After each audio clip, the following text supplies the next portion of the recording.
히브리서 10장 19절부터 제가 읽겠습니다. 그러므로 형제자매 여러분, 우리는 예수의 피를 힘입어서 담대하게 지성소에 들어가게 되었습니다. 예수께서는 휘장을 뚫고 우리에게 새로운 살 길을 열어주셨습니다. 그런데 그 휘장은 곧 그의 육체입니다. 그리고 우리에게는 하나님의 집을 다스리시는 위대한 제사장이 계십니다. 그러니 우리는 확고한 믿음을 가지고 참된 마음으로 하나님께 나아갑시다. 우리는 마음에다 예수의 피를 뿌려서 죄책감에서 벗어나고 맑은 물로 몸을 깨끗이 씻었습니다. 또 우리에게 약속하신 분은 신실하시니 우리는 흔들리지 말고 우리가 고백하는 그 소망을 굳게 지킵시다. 그리고 서로 마음을 써서 사랑과 선한 일을 하도록 격려합시다. 어떤 사람들의 습관처럼 우리는 모이기를 그만하지 말고 서로 격려하여 그 날이 가까워 오는 것을 볼수록 더욱 힘써 모입시다. 25절까지 26절이라고 했습니다.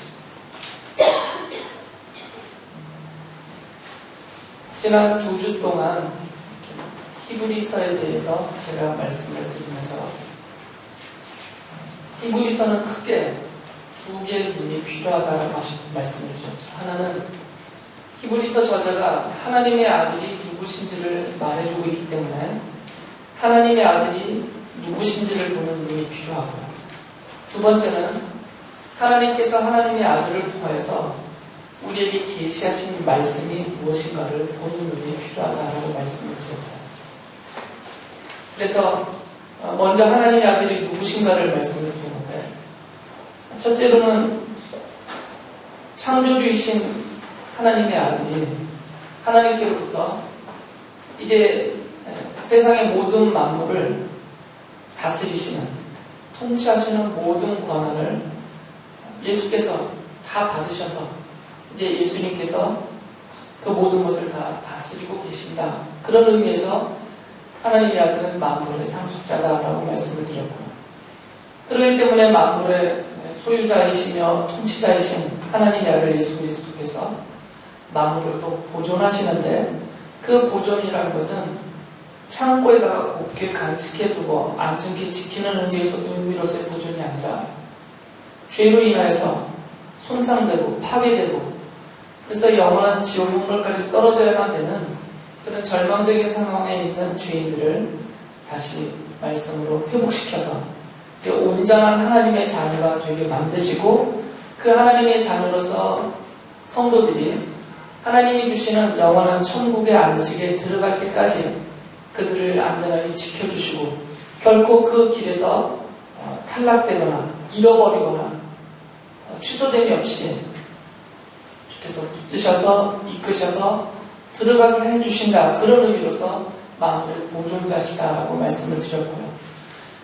이 모든 일을 이루시기 위해서 하나님의 아들은 우리의 대제사장으로서 이 땅에 오셨고, 또 대제사장으로서 십자가에서 완전하고 온전한 영원한 속죄의 제사를 다 드리셨고, 지금도 하나님의 보좌에 앉으셔서 대제사장으로서 우리를 위하여서 애쓰고 계신다라고 말씀을 드렸어요. 지난주까지 이렇게 이 부분에 대해서 말씀을 드렸습니다. 그래서 결론적으로 말씀드렸던 것이, 그러니 우리들은 참으로 기쁘고 감사할 것밖에 없다라고 말씀을 드렸죠. 내가 할 수 없는 내 죄로부터의 구원을 하나님께서 그의 아들 예수 그리스도를 통해서 다 이루어 주셨기 때문에, 그리고 우리에게는 이 천국의 영생을 선물로 주셨기 때문에 우리는 감사할 것밖에 없다. 그리고 또 하나님의 아들이 나의 주인으로서 나를 천국의 안식에 들어갈 때까지 보존하고 계시다라니까 그 또한 감사할 것밖에 없다라는 말씀을 드렸어요. 그래서 오늘은 이제 이 히브리서의 결론으로서 이 히브리서를 쓴 저자가 하나님의 아들이 누구시고 그분이 우리를 사신 모든 일들을 쭉 설명한 다음에 과연 이것을 우리에게 깨우쳐 알려줌으로 인하여서 이제 우리가 어떻게 살기를 바라는지, 우리의 삶이 어떻게 되는지를 권고하는 것으로 그 결론을 맺습니다. 오늘은 그 권고의 결론의 말씀을 살펴보려고 합니다. 10장에 보면 그러므로라는 접속사가 나와요. 10장 19절에 보면 그러므로라고 시작이 되죠. 이 그러므로라는 접속사는 인과관계를 말해주는 접속사잖아요. 그러므로 그 앞에 있는 것이 원인이 되어서 이제 그러므로 뒤의 것이 결과로 나타난다라는 거죠. 그래서 이 그러므로 앞에 있는 것은 하나님의 아들이 누구냐와 그 하나님의 아들이신 예수 그리스도가 이루신 모든 일들을 말해준 거예요. 그 결과로 그러므로 이제 우리는 이런 자가 되어서 이렇게 살게 되었다 그 말이에요. 그래서 그러므로라는 이 전스를 사용하신 분에서 이제 결론을 내려주는 거죠. 그래서 히브리서의 결론은 이 10장 19절에 그러므로 그 뒤에 나와 있는 말들이 히브리서의 결론인 것이에요. 그 결론은 이제 우리가 이 대제사장 되신 예수 그리스도가 십자가에서 베푸신 은혜로 구원함을 얻은 자로서 그럼 이 땅에 사는 동안에는 내가 누구로서 또 어떻게 살아야 할 것인가 이제 직접적으로 우리에게 적용되는 말씀을 해주시는 거죠. 주님이 이렇게 하셨다라고 끝나버리지 않고 이렇게 하셨으니까 이제 당신들은 이렇게 살아야 됩니다. 그것을 말씀해 주는 것이에요. 실제로 이것이 이제 우리에게 적용이 되는 말씀이죠. 10장 19절에 보면 우리는 예수의 피를 힘입어서 담대하게 지성소에 들어가게 되었습니다. 라고 말씀을 하세요. 이게 그러므로 앞에서 이루신 모든 일들에 대한 최종적인 결과인 것이죠. 우리는 죄인으로서 지성소에 들어갈 수가 없는 존재들이죠. 저번 주에 말씀드렸듯이 지성소라는 하나님의 지상적인 임재의 그 상징적인 처소인데 여기는 아무도 들어갈 수가 없어요. 거룩한 곳이기 때문에. 그런데 이제는 지금은 우리가 그 지성소에 들어가게 되었다 그 말이에요. 그것도 눈치 보면서 슬금슬금 몰래 들어가는 것이 아니라 담대하게 들어가게 되었다는 것입니다. 여러분의 자녀들이 여러분의 집을 오고 갈 때 아주 담대한 것처럼 그렇게 가게 되었다 그 말이에요.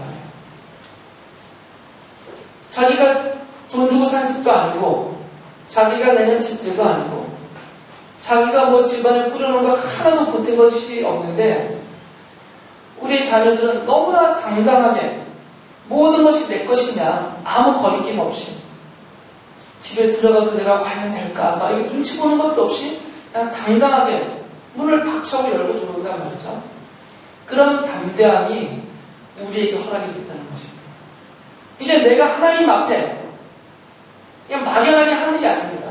지성소는 하나님이 임재의 처소예요. 그러니까 하나님께 아예 근접하게 하나님 바로 면전이라는 얘기예요. 하나님 앞에 우리가 담대하게 나가게 되었다는 얘기죠. 그것은 자녀된 자로서의 특권인 것입니다. 우리가 하나님의 자녀가 아니라면 하나님의 지성소는커녕 먼 발치에서도 하나님을 바라볼 수 없었을 것입니다. 그러나 이제 우리는 아주 담대하게 들어가게 됐어요. 주께서 이 모든 것을 이루어 주셨기 때문입니다. 이 말은 우리에게 시사하는 바가 큽니다. 생각하게 하는 것이 크죠. 성도가 누구냐를 결정해 주는 말입니다. 성도가 누구냐? 지성소로 나아가는 자다라는 거죠. 세상 사람이 누구냐? 하나님의 성소 바깥에서 그냥 자기들 마음대로 사는 사람들이에요. 하고 싶은 대로. 좋은 일이든 나쁜 일이든 가리지 않고 상관없이. 그러나 성도들은 누구인가? 지성소로 향하여 나아가 들어가는 자라는 거죠. 히브리서에서 말하는 지성소는 하늘의 지성소입니다. 이 땅의 지성소는 이미 없어져서 예루살렘 성전이 파괴됐기 때문에 성막과 성전이 파괴돼 버려서 이제는 성소도 없고 지성소도 없어요. 그러니까 이 땅에서는 찾아갈 지성소가 없죠. 그러니까 성도들이 찾아갈 지성소는 하늘의 지성소다라고 히브리서가 말하고 있어요. 우리는 지금 하늘로 가고 있는 사람들이에요. 그것도 막연한 하늘이 아니라 하늘의 지성소인 하나님의 보좌를 향하여 나가는 자들이다라는 거죠. 이게 우리입니다. 여기서는 어떤 혼돈도 있을 수가 없습니다. 우리는 아파트를 향하여 나아가는 자들이 아니고요. 이 세상의 어떤 권좌를 향하여 나아가는 자들이 아니다라는 거죠. 학생들은 명문대학교를 향하여 가는 그런 인생이 아니다 그 말입니다. 이런 것들은 다 거쳐가는 길목이고 과정일 뿐이에요. 우리가 향하는 최종적인 목적지는 어디냐면 하늘의 지성소, 하나님의 보좌 앞이라는 거예요. 지금 우리가 거기를 향하고 살아가고 있어요. 그쪽을 향하여서. 이것에 있어서는 절대로 혼돈이 있어서는 안 됩니다. 이게 힘이 버리면 내 삶의 방향과 목적지가 흐려져 버리면 우리는 헤매게 돼 있어요. 이 세상에서 살면서. 왜 길을 잃습니까? 방향을 잃었기 때문에 길을 잃는 거죠. 예전에 제가 집에서 이 교회까지 오는데 저희 집 앞에 이 판도가 있잖아요. 뺑 돌 수 있는. 제 아내와 함께 새벽기도 나온다고 이거 3번을 돌았어요. 이렇게 돌아서 오른쪽으로 빠져야 되는데 너무 짙은 안개가 당장 요만큼도 안 보이니까 빠지는 길목을 못 찾겠고 그래서 참 제가 봐도 얼마나 바보스러운지 그거를 3번을 돌았다니까요. 방향을 못 잡으니까 헤맬 수밖에 없어요. 왜 우리가 이렇게 헤매게 되냐면 방향을 잃게 만드는 것들이 우리의 삶을 계속해서 가린단 말이죠. 짙은 안개처럼.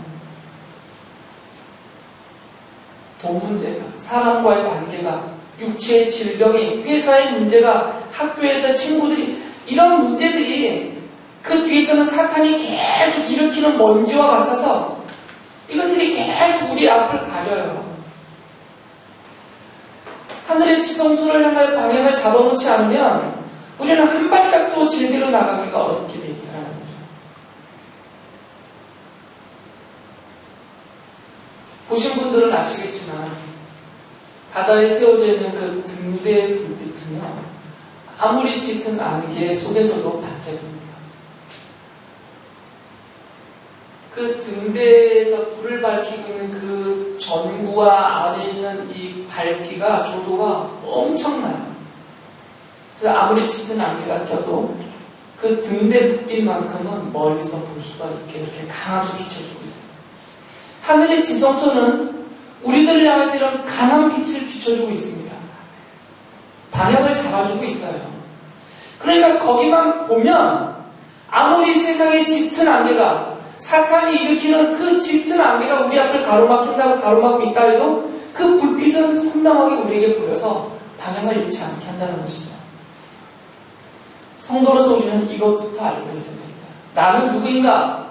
나는 하늘 지성소를 향하여 가고 있는 인생이다. 그게 우리예요.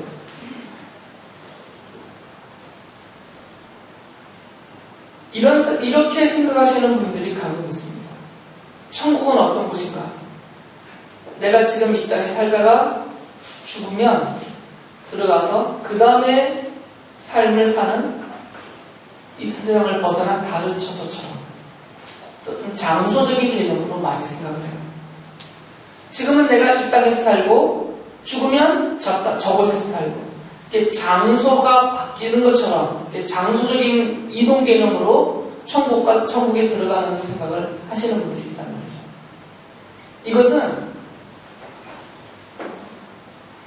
여러분도 아시지만 그 윤회적인 세계관이에요. 윤회적인 것. 윤회적이라는 것은 뭐냐면 장소만 바뀌는 것이고요. 상황만 바뀌는 것이에요. 이곳에서 저곳으로 옮겼다가 또 저곳으로 갔다가 다시 이곳으로 오는 것이에요. 이게 윤회적인 세계관입니다. 그리고 이것은 진화론적인 세계관이에요. 점점 나아지고 점점 좋아지는 어떤 진화론적인 발전 단계로 보는 세계관이에요. 그러니까 천국이란 이 땅보다는, 이 세상보다는 더 진화된, 더 발전된, 더 좋은 곳의 개념을 갖고 천국을 보는 것이죠. 이런 것들은 성경하고 전혀 다른 얘기입니다. 성경은 그렇게 말하지 않습니다. 우리에게 주신 하늘의 지성소는 이렇게 여기보다는 더 좋은 것, 여기보다는 더 발전된 것, 이런 개념의 지성소가 아니에요. 하나님과 동행하는, 하나님과 함께 있는 곳으로서의 지성소는 천국을 말합니다. 하나님과 함께 사는 것. 그러니까 성도는 누구냐면 하나님과 이 땅에서도 함께 살고 또 하늘의 지성소를 향하여서 하나님과 함께 가고 있는 성도예요. 그러다가 그 나라에 들어가서 주님과 함께 영원히 사는 거죠. 그러니까 장소의 문제가 아닙니다. 지금 천국은 무엇인가? 그 하나님과 함께 사는 것입니다. 이게 천국의 가장 중요한 개념입니다. 그러니까 성도가 누구인가? 방향적으로는 하늘의 지성소, 하나님의 보좌를 향하여 가고 있지만 지금 이 땅에서는 그 하나님의 히브리서가로 말하는 것처럼 보존하시는 은혜 속에서 하나님의 손길 안에서 하나님과 동행하며 가고 있다는 거죠. 이게 지금 성도로서 우리입니다. 그래서 이 성도가 살아가는 그 길을 믿음의 길이라고 부릅니다.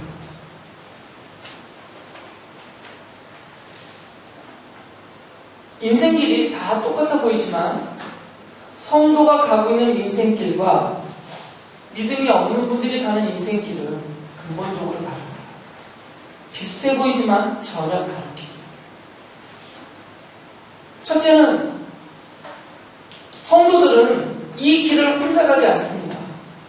주와 함께 가는 길이에요. 매일 매순간.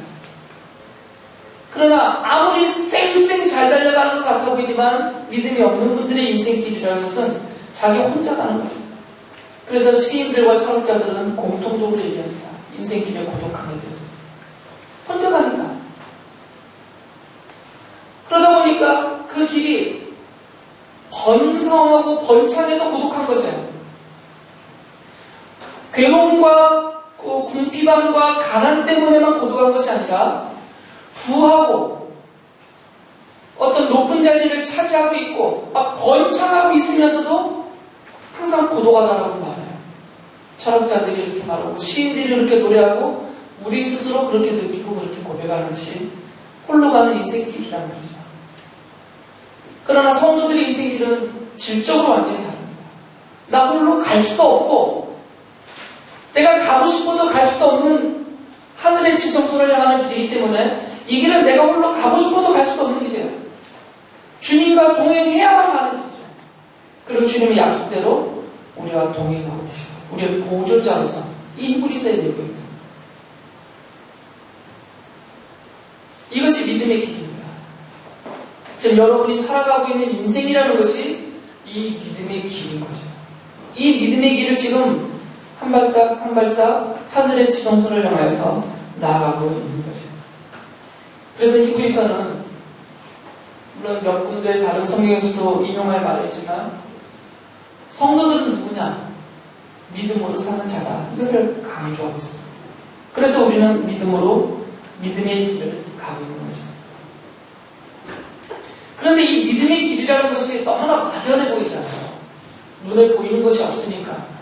하늘의 지성소가 보이는 것도 아니고 그 믿음의 길이 눈앞에 뚜렷하게 보여지는 것도 아니고 그래서 히브리서 저자는 히브리서 11장에서 그 믿음의 길을 성공적으로 가셨던 우리 믿음의 선조들에 대해서 이야기를 해요. 이게 히브리서 11장의 믿음장 이야기입니다. 히브리서 11장 보면 아벨에서부터 시작해서 아주 쟁쟁한 믿음의 인물들이 나오죠. 근데 그분들뿐만 아니라 이름이 밝혀지지 않은 수많은 믿음의 선조들이 이 길을 갔다라고 히브리서가 말해요. 그러니까 이것은 무엇이냐면 그 막연해 보이는 믿음의 길이 어떤 길인지 또 어떻게 가야 하는지를 본으로 보여주는 것이죠. 그래서 이 히브리서 11장에 나오는 아벨에서부터 시작된 모든 믿음의 위인들은 공통된 특징이 있습니다. 지금 이 히브리서에서는 그분들의 영감에 대해서는 말하지 않아요. 이들이 얼마나 뛰어난 위인이었냐, 얼마나 큰 일을 했느냐, 얼마나 대단한 영웅이냐 이런 얘기하는 게 아니에요. 이들에 대해서 삶을 간략하게 소개하면서 강조하는 것은 뭐냐면 이들은 다 믿음으로 산 사람들이다 이렇게 말을 해요. 그래서 11장 2절에 보면 선조들은 이 믿음으로 살았기 때문에 훌륭한 사람으로 칭송되었습니다. 왜 이분들이 위대하고 훌륭한 사람으로 추앙을 받고 있느냐? 믿음으로 살았기 때문이다 라고 말하는 거죠. 유대인들은 아브라함과 다윗 그리고 모세 이들을 최고로 치거든요. 근데 이들이 그들로부터 정말 최고로 추앙받는 존재로서 살 수 있었던 이유는 뭐냐? 믿음밖에 없는 것이에요. 실제로 성경의 역사를 보면 오직 믿음으로 살았다 이것이에요. 오직 아벨이 됐든 아브라함이 됐든 다윗이 됐든 모세가 됐든 누가 됐든 어떤 위대한 선지자가 되었든 간에 이들의 삶의 공통적인 특징은 히브리서는 딱 한 가지밖에 말하지 않습니다. 이분들은 다 믿음으로 살았다라고 말해요.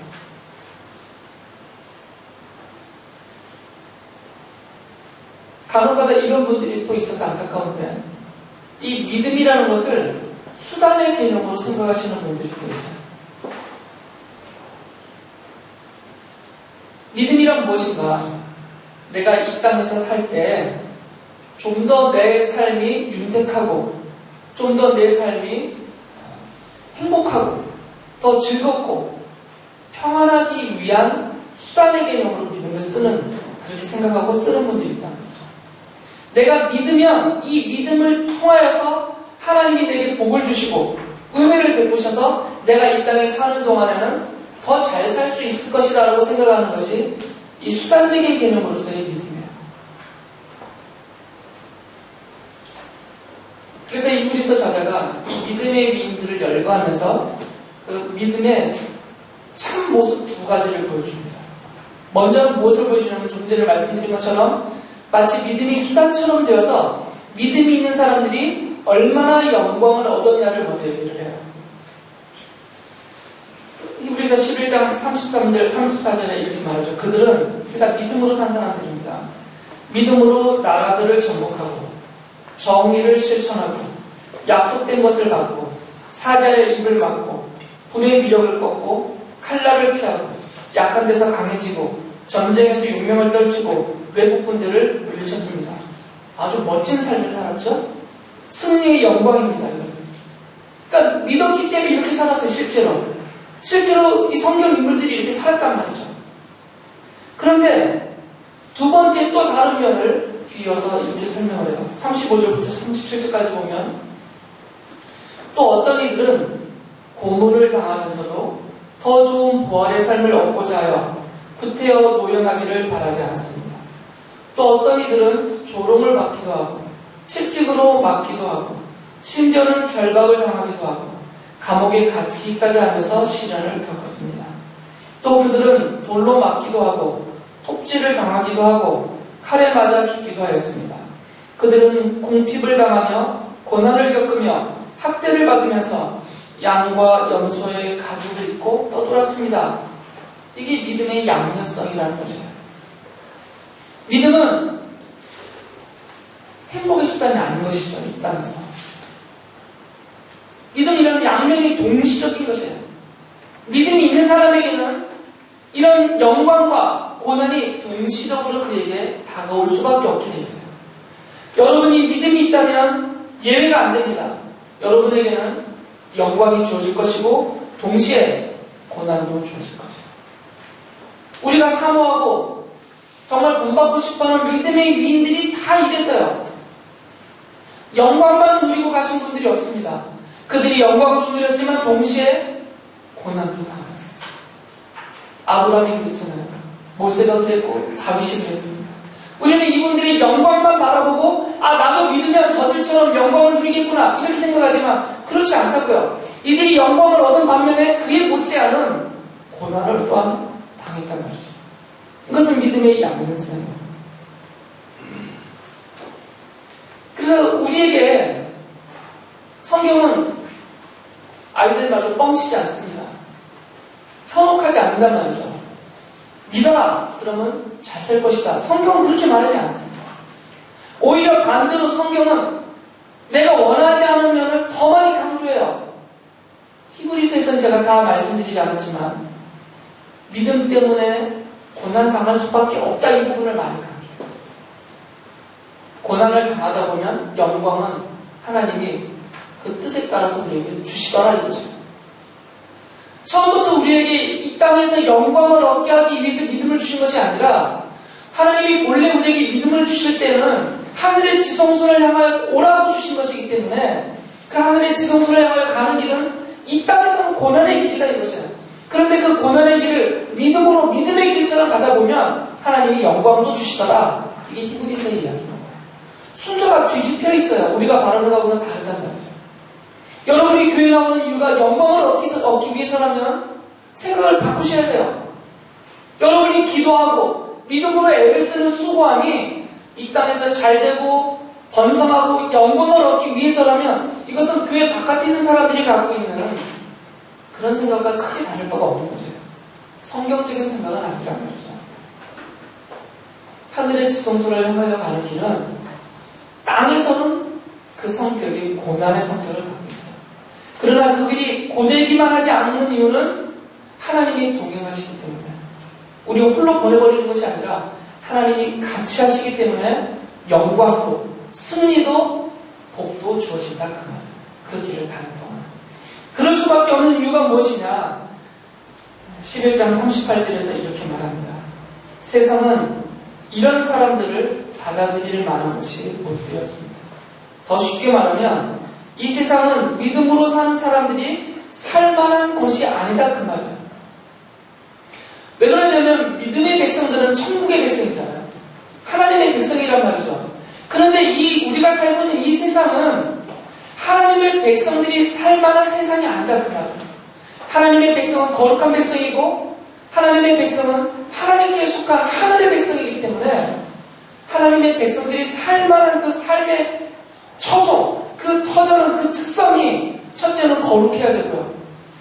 둘째는 주와 동행하는 자리가 되어야 되는데 우리가 살고 있는 이 땅은 그렇지 않단 말이죠. 이 땅은 거룩한 땅이 아닙니다. 이미 죄로 물들은 땅이고 인간의 탐욕으로 더러워진 땅이고 경쟁과 다툼과 폭력이 다스리는 세상인 거죠. 그러니까 이 세상은 믿음의 길을 가고 있는 성도들이 살만한 땅이 아니다 그 말이죠. 성도들이 살만한 곳은 이 땅에 있지 않습니다. 하늘에 있어요. 하나님이 주시는 영원한 안식은 하늘이 성도들이 살만한 곳이에요. 그래서 이 땅은 괴로운 것입니다. 성도로서 산다는 것이 내가 살 땅이 아니니까. 그래서 히브리서 저자는 이 땅에 사는 성도들을 11장 13절에 이렇게 말했어요. 이 사람들은 모두 믿음을 따라 살다가 죽었습니다. 그들은 약속하신 것을 받지는 못했지만 그것을 멀리서 바라보고 반겼으며 땅에서는 길손과 나그네 신세임을 고백했습니다. 이 땅에서는 그렇다. 성도들의 눈은 하늘에 고정되어 있습니다. 그렇게 만드셨어요. 여러분의 눈이 하늘에 고정되어져 있다 그 말이에요. 이것은 무엇과 같으면 여기 계신 남성도들은 그렇지 않지만 다른 여자에게 마음 빼앗긴 남자와 같다. 옆에 아내가 있지만 이미 마음으로는 드라마에서 여러분이 보시는 것처럼 마음으로는 이미 다른 여자에게 그 마음이 다 가버렸습니다. 겉으로는 티가 안 나지만 성도들이 그와 같은 자라는 것입니다. 성도들은 이미 마음이 하늘에 가버린 거예요. 하나님께로. 이 땅에 사는 동안 사람들은 그걸 모르죠. 마음이 뺏겨져 있는지는. 그러니까 자기들과 똑같은 줄 알고 똑같이 상대하려고 해요. 그런데 성경적으로 보면 여러분들의 마음은 이미 한눈 팔았단 말이에요. 여러분의 마음은 이미 하늘의 지성소에게 그 마음이 가버렸어요. 눈이 아예 거기로 가버렸어요. 그런 경험을 여러분들이 안 해보셔서 모르시겠지만 마음을 빼앗긴 분들은요 그것밖에 몰라요. 여기서 웃으시면 안 돼요. 그런 경험한 것처럼 티가 나니까 마음이 빼앗겨버리면 그것밖에 모른다니까요. 우리 아이들은 컴퓨터에 마음이 뺏긴 거 다 알잖아요. 그러면 그거밖에 몰라요. 놀으라 그러면 컴퓨터만 해요. 딴 거 할 줄 모르니까 마음이 거기만 가 있으니까. 낚시에 마음이 뺏긴 사람들은 자유시간 좀 낚시만 해요. 골프에 마음이 뺏기죠? 시간 주면 골프만 하게 된다니까요. 마음이 왜 그곳에 빼앗겨 있기 때문에 허락만 되면 거기로 달려가게 돼 있어요. 성도의 우리의 마음은 이미 하늘 지성소로 빼앗겨 있기 때문에 거기 고정돼 있다 그 말입니다. 그러니까 어울리질 않는 거예요. 이 땅이 불편한 것이죠. 그래서 힘든 거죠. 그렇다고 해서 하나님이 우리를 내버려 두시느냐? 그렇지 않다 이것이에요. 비록 이 땅에서는 나그네처럼 살고 있지만 11장 16절 보면 이렇게 말해요. 그러나 사실 그들은 더 좋은 곳을 동경하고 있었던 것입니다. 그것은 곧 하늘의 고향입니다. 알았다 이것이에요. 성도들은. 이 믿음의 백성들은 알아버렸다 그 말이죠. 이 땅보다 더 좋은 곳이 하늘이다라는 거예요. 하늘의 지성소가 이 땅의 것과는 비교할 수 없는, 이로 표현할 수 없는 더 좋은 곳이라는 것을 알았기 때문에 이 땅에다 미련을 두지 않았다 그 말이에요. 우리가 그렇게 좋아하는 돈에다가 온 마음을 두지 않았단 말이죠. 사실 이 세상에서 제일 좋은 것은 돈인데 그 돈보다도 더 좋은 것이 하늘 지성소에 있는 줄로 알아버렸다 이거죠. 이 땅에서 노는 것이, 이 땅에서 권력을 누리는 것이 우리 인생에서 최고의 쾌락 중에 하나인데 이 믿음의 백성들은 그거보다 더 좋은 것이 하늘 지성소 안에 있다는 것을 알아버린 것이죠. 그래서 거들떠보지 않게 됐다 그 말이에요.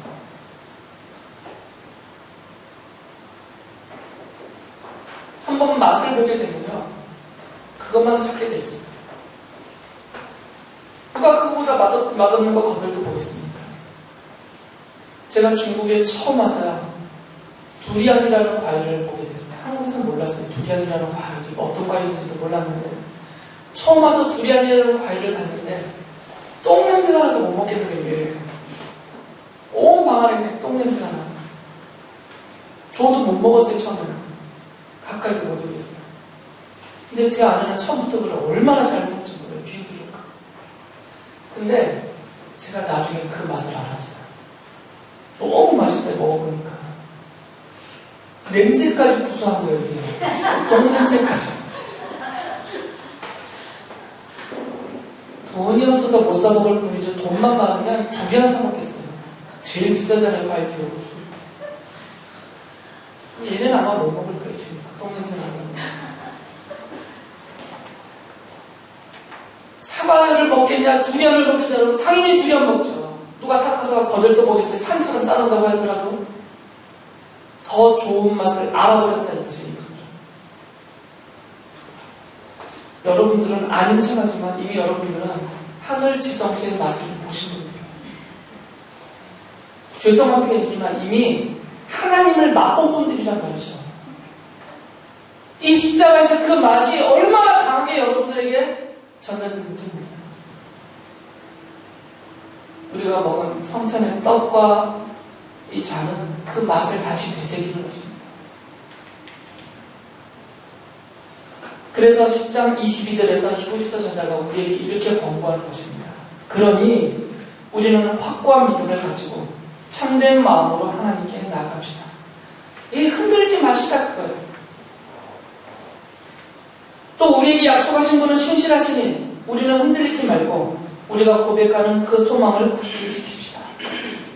왜 그러냐면 우리에게는 위대한 제사장이 계시니까 하늘 성소로 향하여 우리를 이끌어가고 계시니까 그분 손길 붙들고 그렇게 가시자 그 말입니다.